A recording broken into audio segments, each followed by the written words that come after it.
and balances. So every decision comes back to you. What's the harm in putting that language in there? I don't see it. Unless it's to hide from the people. That's the only, that's the only reason I can see it. If it's transparent and visible, it should come back and it should be visible to this council. And it should be clearly visible to the people. Now, the other question I have for Mr. Lear is, and we had this debate about the budget. The budget was withheld from the council, and they could have went to Superior Court and forced the administration. If this document only surfaced recently, what other documents, what other communications you've not been privy to? Is there a remedy that the council can stay this, and if they need to go to a Superior Court, to stay this until they've been assured that they have been made aware of every document and every piece of information in a significant decision? Mr. Lear? I'm not aware of any other documents that may be generated out as a result of this redevelopment agency ordinance. I'm not aware of anything, Mr. Petrucelli. But you are aware that there was an application that many of the council members did not have, a significant application. I mean, it would be no different than the missing documentation from the budget when we were trying to bring the budget in. I'm confused. Okay. Thank you, Mr. Petrucelli. Mr. Karabinchak?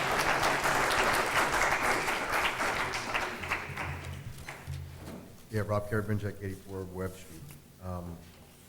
First of all, Council President, I want to emphasize one thing tonight.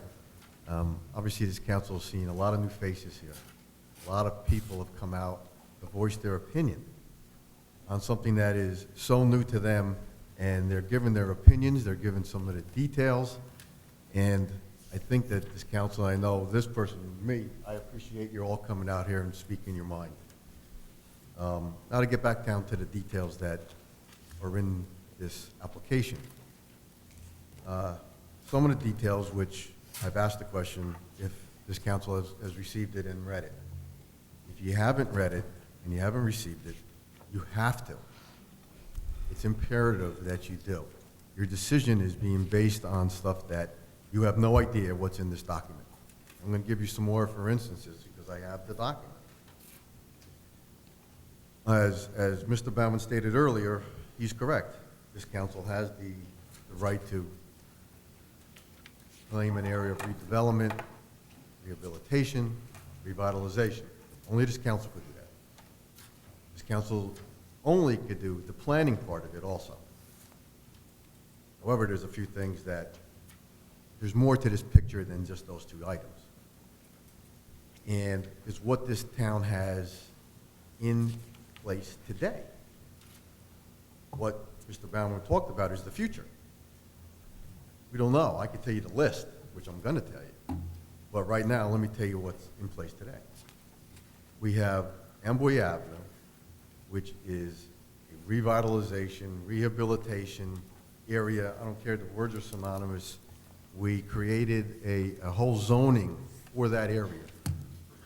And that's, in my opinion, would fall underneath the purview of the redevelopment agency if this council gave it to them. If you don't, it stands as it is.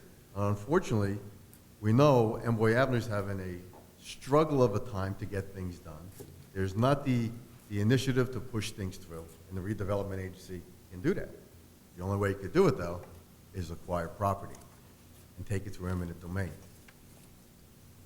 This is our neighborhood. That's where I was brought up. I never want to see that happen.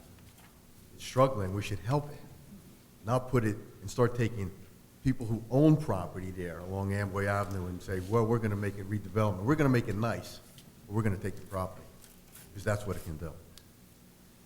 And the bigger area, which again is dear to my heart, is down by Jackson Avenue. That area down there is 80-some acres. And in the report, I'm just going to give you a few little tidbits. I want you to get this report and read it. That's why I'm so concerned that you should read it, because there's a lot more than what I'm going to read to you. Jackson Avenue, redevelopment area, is comprised of mostly dilapidated residences. I think if you went down there and talked to some of the people and saw some of their houses, I don't think you'd say that. I think that's a direct, condescending statement to somebody who lives in those houses and have fixed up their houses where they live, where they bring up their children, and they live their lives and pay taxes to this town.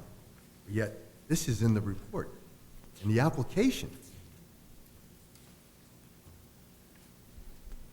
The other one, when you get down to the lower part of this, is the township intends is a pretty strong word, isn't it? We have some, obviously some educators up there. Intends means you're going to do it. It intends to implement the master plan goals of Jackson Avenue redevelopment area. I'm going to ask you, have you read the master plan? Have you read it? A couple times, especially down there. It's not what we want, at least not that I think that's what we want. If you do, you're taking all of those residents and throwing them out. And as Mr. Baumann said earlier, that Brandy Forbes is the planner for that area. She's in-house. She's done one application in that area, and that was for the Kaplan property, which is adjacent to Herbert Hoover, which is an 11-acre site.